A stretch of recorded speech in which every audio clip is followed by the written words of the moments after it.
السلام علیکم ورحمۃ اللہ وبرکاتہ۔ بسم اللہ الرحمن الرحیم۔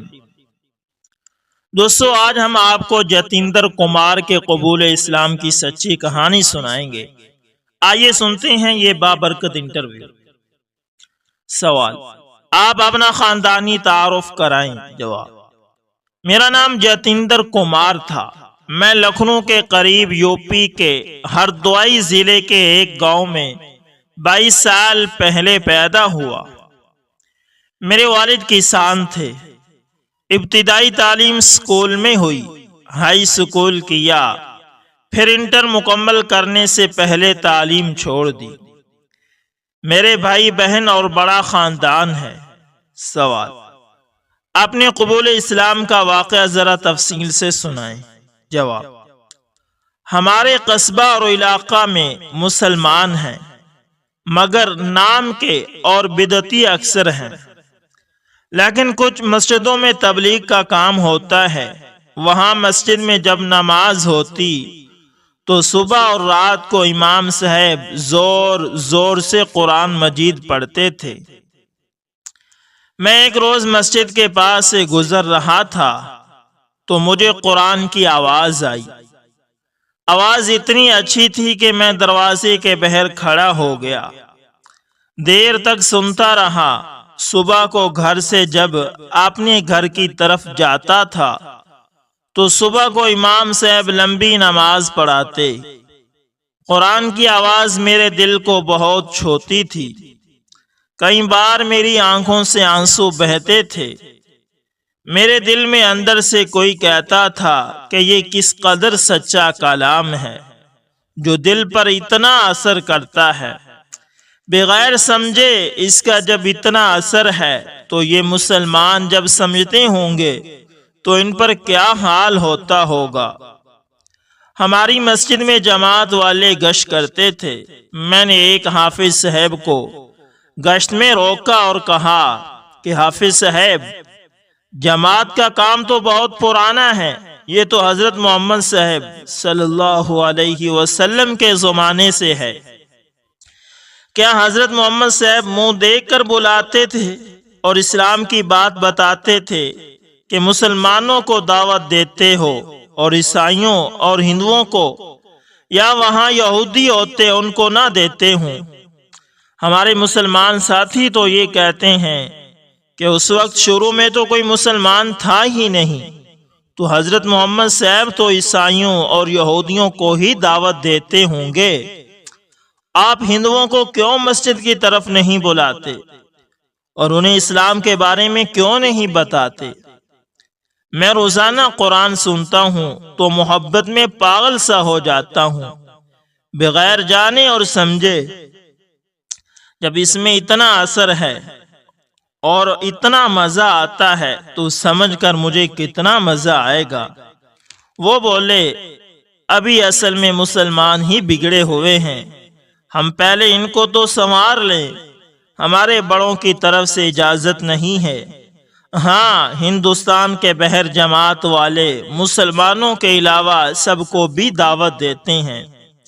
میں نے ان سے کہا کہ کام تو ہمارے دیش نظام الدین سے چل رہا ہے، مگر ہمارے دیش کے ہندو تو محروم اور باہر دیش کے لوگ فائدہ اٹھائیں۔ اللہ کے سامنے جب جاؤ گے تو کیا وہاں یہ سوال ہوگا کہ ہندوستان کے بڑوں کا کہنا کیوں نہیں مانا، یا یہ سوال ہوگا کہ حضرت محمد صلی اللہ علیہ وسلم کی طرح سب کو دعوت کیوں نہیں دی؟ سوال: آپ کو یہ بات کیسے معلوم تھی کہ یہ کام حضرت محمد صلی اللہ علیہ وسلم نے کیا اور ان کے زمانے میں کوئی مسلمان نہیں تھا اور یہ کام نظام الدین سے شروع ہوا؟ جواب: اصل میں ہمارے گھر کے پاس مسجد میں جماعت کا کام ہوتا ہے۔ ہمارے پڑوس میں کئی لوگ جماعت سے جڑے ہوئے ہیں۔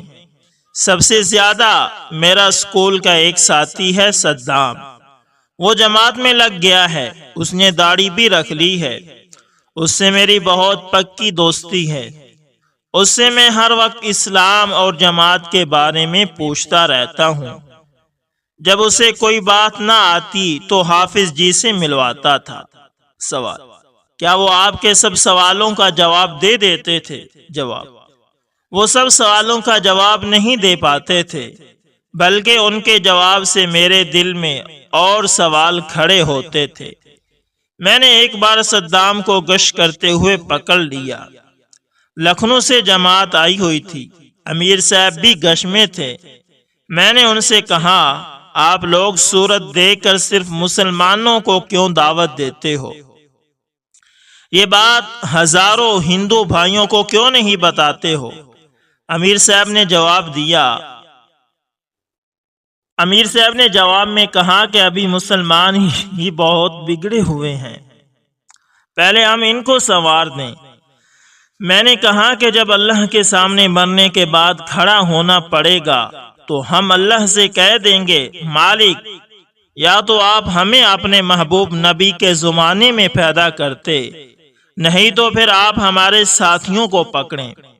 یہ صدام اور جماعت والے ہمارے ساتھ رہتے ہیں، ہمارے محلے میں تبلیغ کا کام کرتے ہیں، مگر ہمیں نہیں بتاتے، ہماری کیا خطا؟ جب آپ نے ہمارے لیے بتانے والوں کا انتظام نہیں کیا، ہمیں یقین ہے یا تو آپ ہمیں اسلام کے بارے میں بتائیں، ورنہ اللہ ہمارے بدلے آپ کو پکڑیں گے۔ امیر صاحب مولانا صاحب تھے، انہوں نے کہا، اس کے لیے ہماری دوسری جماعت والے کام کر رہے ہیں، آپ ایسا کریں، موقع لگا کر پھلت چلے جائیں، وہاں پر مولانا وسیع صاحب اسی ضلع کے رہنے والے ہیں، مدرسے جا کر ان سے مل لیں، وہ آپ کو مولانا کلیم صاحب سے ملوا دیں گے۔ میں نے ان سے پتہ معلوم کیا اور اگلے روز ماتا پیتا سے کہہ کر کہ ہم جماعت میں جا رہے ہیں چلے آیا۔ سوال: کیا ان کو معلوم تھا کہ آپ مسلمان ہونے کے لیے جا رہے ہیں؟ جواب: نہیں، ان کو معلوم نہیں کہ جماعت کیا ہوتی ہے، البتہ وہ سمجھتے ہیں یہ کوئی بھلا کام ہے، یہ لوگ نماز کی طرف مسلمانوں کو بلاتے ہیں۔ سوال: اس کے بعد کیا ہوا؟ جواب: میں پھلت آیا، مولانا وسیع صاحب سے ملا، مولانا نے مجھے آپ کی امانت کتاب دی، وہ میں نے 4 دفعہ پڑھی۔ اتفاق سے حضرت مولانا کلیم صاحب شام کو دیر میں بحر سے آ گئے، انہوں نے مجھے کلمہ پڑھوایا اور قاری صاحب کو بلا کر سپرد کیا کہ ان کو نماز اور قاعدہ وغیرہ پڑھاؤ۔ میں نے پڑھنا شروع کیا، الحمدللہ 15 دن میں قاعدہ پڑھ لیا، نماز یاد کر لی۔ حضرت کے لگاتار سفر کی وجہ سے میں شدت سے ان سے ملنے کے لیے بے چین تھا۔ میں نے محسوس کیا کہ حضرت سے ملنے کے لیے وہاں رہنے والے سبھی لوگ ایسا انتظار کرتے ہیں جیسے جانور اپنی چارہ ڈالنے والے مالک کا۔ خانقاہ میں رہنے والے سبھی مسلمانوں کا یہی حال دیکھا۔ کتنی مشکل سے کوئی پہنچا، کسی نے بے عزت کر دیا، کسی نے مار کھائی، مگر حضرت سے مل کر جیسے دھوپ سے چھاؤں میں آ گیا ہو۔ چاہے مہینوں میں ملاقات ہو، مگر ایک ملاقات کے بعد جیسے سارے زخموں پر مرہم نہیں، سارے زخم ٹھیک ہو گئے ہوں۔ ہر آدمی حضرت کے بارے میں یہی سوچتا ہے کہ مجھ سے زیادہ کسی کو نہیں چاہتے۔ 2 ہفتوں کے بعد حضرت پھلت آئے، اندر ایک ایک کو بلایا، مجھ سے حال پوچھا، گلے لگایا، دوبارہ گلے لگایا اور جماعت میں جانے کا پروگرام بنایا۔ صبح کو میں نے قانونی کاغذات بنوائے، وکیل نے مجھ سے پوچھا، تمہارا اسلامی نام کیا ہے؟ حضرت نے تو بتایا تھا کہ نام بدلنا کچھ ضروری نہیں، ہمارے نبی صلی اللہ علیہ وسلم سب کے نام نہیں بدلتے تھے، تم بدلنا چاہو تو جو نام تمہیں اچھا لگے رکھ لینا۔ میں نے وکیل صاحب سے کہا، مجھے اذان میں اللہ اکبر بہت اچھا لگتا ہے، کیا محمد اکبر میرا نام ہو سکتا ہے؟ انہوں نے کہا، مسلمانوں کا نام محمد اکبر ہوتا ہے، اکبر بادشاہ کا نام تو آپ نے سنا ہوگا۔ میں نے کہا، تو بس اذان سے نام ہو جائے گا، مؤذن سب کو نماز کے لیے بلاتا ہے، اسی دعوت میں میرا نام آیا کرے گا، میرا نام محمد اکبر رکھ دو۔ سوال: آپ نے آنے کے بعد گھر فون کیا؟ جواب: اصل میں حضرت نے بھی فون پر ماں سے بات کرنے اور تسلی دینے کے لیے کہا تھا، مگر مجھے ڈر لگا کہ ابھی میرا ایمان کمزور ہے اور مجھے اپنی ماں سے بے حد محبت ہے، کہیں میں اپنی ماں سے بات کروں، وہ رونے لگے، میرا دل پگھل جائے اور میرا من جانے کو چاہنے لگے اور پھر وہاں جا کر ایمان خطرے میں پڑ جائے۔ اس لیے بہت یاد آنے کے باوجود میں نے اپنی ماں کو فون نہیں کیا۔ اب جماعت میں سے آ جاؤں گا تو پھر گھر جا کر مجھے سب گھر والوں کو اسلام کی دعوت دینی ہے۔ سوال: آپ کیا سمجھتے ہیں کہ وہ آپ کی مخالفت نہیں کریں گے اور آپ پر مشکل نہیں آ جائے گی؟ جواب: زیادہ امید تو نہیں ہے، میرے گھر والے بہت اچھے لوگ ہیں، اسلام سے محبت بھی رکھتے ہیں، پھر میں شروع میں ان کو حضرت کی کتاب آپ کی امانت پڑھوا دوں گا، میں جا کر 1000 چھپوا لوں گا۔ یہ کتاب ایسی محبت بھری اور دل اور دماغ کو چھونے والی ہے کہ سچے من سے آدمی اس کو پڑھ لے تو مسلمان ہونے کے لیے انکار کرنے کو اسے 100 بار سوچنا پڑے گا۔ مجھے امید ہے گھر والے اسلام میں ضرور آ جائیں گے، اور اگر مخالفت ہوگی تو ہوا کرے۔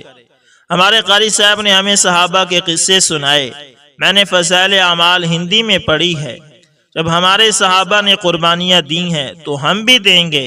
اسلام میں اگر جان بھی چلی گئی تو پھر جان کی قیمت بن جائے گی۔ مرنا تو ہے ہی، ایک تو مفت میں جان دینا ہے اور ایک بے جان کی قیمت بنا لینا، وہ بھی جنت میں جانے کے لیے اور پیارے نبی صلی اللہ علیہ وسلم سے ملنے کے لیے۔ میں جب اپنے اندر سے ٹٹولتا اور تولتا ہوں، میرا دل یہ کہتا ہے کہ اکبر، اللہ کی محبت میں، دعوت کی راہ میں، اللہ کے بندوں کو دوزخ سے بچانے کے غم میں جان دینا، یوں ہی مرنے سے کتنا اچھا لگے گا اور کتنا مزہ آئے گا۔ سوال: ماشاء اللہ تعالی ہمیں بھی یہ جذبہ اللہ تعالی عطا فرمائے۔ جواب: مولانا احمد صاحب، اصل بات یہ ہے کہ ہم ہی ڈرتے ہیں، ورنہ پوری دنیا پیاسی ہے۔ ہمارے علاقہ میں بس حضرت مولانا کے جاننے والے 2-3 لوگ ہیں جو لوگوں کو کلمہ پڑھوا دیتے ہیں۔ 25 لوگ ہمارے علاقے میں پچھلے سال سے اب تک کلمہ پڑھ چکے ہیں، مگر سینکڑوں تیار ہیں۔ یہ لوگ بھی ذرا ڈر ڈر کر کلمہ پڑھواتے ہیں، اکثر تو پھلت جانے کے لیے ہی کہتے ہیں۔ ہمارے علاقہ میں اکثر لوگ بدعتی اور قبر پرست ہیں، نماز تک نہیں پڑھتے۔ سوال: آپ کو یہ کیسے معلوم ہوا کہ یہ بدعت غلط چیز ہے؟ جواب: یہ چیز آدمی کو اپنی عقل سے بھی غلط لگتی ہے۔ اللہ کے علاوہ کسی کو نہ پوجنا تو اسلام ہے، اب قبر کو پوجنا کیسے صحیح ہو جائے گا؟ میں تو بدعتی مسلمانوں سے کہتا تھا، تم میں ہم میں کیا فرق ہے؟ ہم تم سے پھر بھی صحیح ہیں کہ ہمارے سامنے وہ دکھ رہا ہے۔ تم جس قبر والے کو پوج رہے ہو تو کیا خبر وہ آدمی کی قبر ہے یا گھوڑے کی؟ لکھنؤ میں ایک گھوڑے شاہ پیر تھے، بہت دنوں تک اس کا عرس ہوتا رہا، بعد میں معلوم ہوا کہ وہ کسی نواب کا گھوڑا تھا۔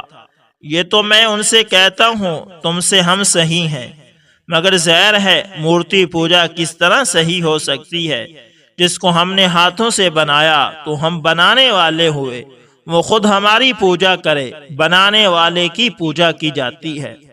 میں اسلام لانے سے پہلے بھی اپنے ہندو بھائیوں سے کہتا تھا کہ وہ بھگوان کیسا بھگوان ہے جو شرمگاہ کی پوجا کروانے کو کہے۔ عقل پر پردے پڑ جاتے ہیں، ورنہ ذرا آدمی عقل پر زور ڈالے تو اس اکیلے کے علاوہ کون پوجا کے لائق ہو سکتا ہے؟ سوال: اسلام میں آ کر آپ کیسا محسوس کر رہے ہیں؟ آپ کو اسلام کی کیا بات اچھی لگی؟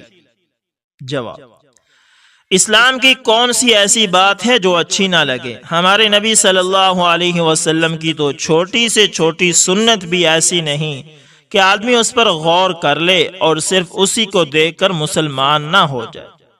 سب سے بڑی بات یہ ہے کہ اسلام پوری زندگی گزارنے کا مکمل طریقہ ہے۔ یہ نہیں کہ دھرم کو مندر تک رکھا جائے اور اپنے کاروبار پریوار میں من مانی کرے۔ بلکہ اسلام نے پوری زندگی گزارنے کا طریقہ بتایا ہے، اور طریقہ بھی ایسا پیارا کہ بس آدمی دیوانہ ہو جائے۔ سوال: ماشاء اللہ، اللہ نے آپ کے لیے خاص ہدایت کے دروازے کھول دیے ہیں، جماعت سے آنے کے بعد آپ کا کیا ارادہ ہے؟ جواب: جماعت سے واپس آنے کے بعد میرا ارادہ اپنے گھر جا کر کام کرنے کا ہے۔ میرا ارادہ مسلمانوں میں بھی کام کرنے کا ہے، خصوصاً بدعتی مسلمانوں میں کام کرنے کا ہے، اور پھر اپنے ہندو بھائیوں میں کام کرنے کا۔ ہمارے علاقہ میں بہت بھولے اور سچے لوگ ہیں، دو چار جیالے بس اپنے کو کچھ دنوں کے لیے کھپا دیں تو بس پورا علاقہ دوزخ سے بچ جائے گا۔ ابھی کچھ روز پہلے ہمارے علاقہ میں ایک لالا جی اسلام میں آئے تھے۔ انہوں نے رام مندر بنانے اور بابری مسجد شہید کرنے میں 25 لاکھ روپے اپنی جیب سے خرچ کیے۔ اللہ کو ان پر ترس آ گیا، شاید وہ رام مندر کو اللہ کی رضا کا ذریعہ سمجھ کر بنوانے کی کوشش کر رہے تھے۔ اللہ کو ان پر پیار آ گیا، ان کا اکیلا جوان بیٹا ایکسیڈنٹ میں مر گیا، دکان میں آگ لگ گئی، خود بھی بیمار رہنے لگے۔ سوال: آپ اس کو اللہ کا پیارا کہہ رہے ہیں؟ جواب: جی مولانا احمد صاحب، ان حادثوں سے دل میں خیال آیا کچھ غلطی ہوئی ہے، تو دل میں آیا کہ مالک کا گھر ڈھایا ہے، اسلام پڑھنا شروع کیا۔ مسلمان ہونا چاہتے تھے، لوگ ڈر کی وجہ سے ان سے ملتے نہیں تھے، کلمہ پڑھوانے کو تیار نہیں تھے۔ حضرت مولانا کلیم صدیقی نے ایک ساتھی کو بھیجا، کلمہ پڑھوایا، ایک مسجد بنوا رہے ہیں، اس کے ساتھ مدرسہ بھی۔ مولانا احمد صاحب ایک بیٹا اور کچھ مال اور صحت گنوا کر ایمان آ گیا، تو اس کو اللہ کا پیار کہیں گے یا اللہ کا غضب؟ سوال: واقعی آپ صحیح کہہ رہے ہیں۔ جواب: مجھ سے کئی مسلمان بھائیوں نے کہا کہ تو گھر بار چھوڑ کر کیوں جا رہا ہے؟ میں نے جواب دیا، دھوکے کا گھر چھوڑ کر ہمیشہ کے جنت کے محل خریدنے جا رہا ہوں، اور شاید میں گھر بار نہ چھوڑتا تو مجھے ایمان نہ ملتا۔ میرا گھر بار چھڑانا اللہ کی رحمت ہے، پیار ہے یا غصہ؟ سوال: بلا شبہ، جزاکم اللہ۔ مسلمانوں کے لیے آپ کچھ پیغام دینا چاہیں گے؟ جواب: ہم کیا پیغام دے سکتے ہیں، ہم تو چھٹ بھئیے ہیں، ہمیں تو اپنا ایمان میں بھی شک ہے۔ ہاں اتنا ضرور کہتے ہیں کہ مرنے سے پہلے اپنے علاقے کے غیر مسلم بھائیوں کی فکر کریں، ورنہ وہ حشر کے میدان میں پکڑیں گے ضرور، وہاں آپ پھنسیں گے۔ یہ سمجھنا کہ اسلام کون لائے گا۔ کل شام پنجاب کے ایک صاحب کا فون آیا تھا حضرت کے پاس، ایک صاحب جو سکھ تھے مسلمان ہوئے، وہ ان کو حضرت سے دوبارہ کلمہ پڑھوا رہے تھے۔ حضرت نے بتایا کہ کہہ رہے ہیں اس ہفتے میں یہ سردار جی 40ویں آدمی ہیں جنہوں نے میرے ہاتھ پر کلمہ پڑھا ہے۔ ایک ہفتے میں ایک آدمی 40 کو کلمہ پڑھوا دے تو چند مہینوں میں دنیا کا کیا حال ہو جائے گا۔ میرے لیے اور میرے خاندان کے لیے دعا کریں، خاص طور پر بس ایمان باقی رہے اور میں ڈھل مل نہ ہو جاؤں، اس کے خاص میرے لیے دعا کی درخواست ہے۔ تو دوستو یہ تھے جتیندر ملک صاحب، جن کے قبول اسلام کی اور ایسا جذبہ جو ہم مسلمانوں کے اندر نہیں، ایسا جذبہ آپ کے سامنے پیش کیا۔ اللہ سے دعا ہے کہ اللہ تعالیٰ ایسا جذبہ ہمیں بھی عطا فرمائے۔ تو امید کرتا ہوں ویڈیو آپ کو اچھی لگی ہوگی، پسند آئے تو لائک شیئر کمنٹ لازمی کریں، اور اگر آپ ہمارے چینل AS انفارمیشن TV پر نئے تو اس کو لازمی سبسکرائب کریں۔ جزاکم اللہ۔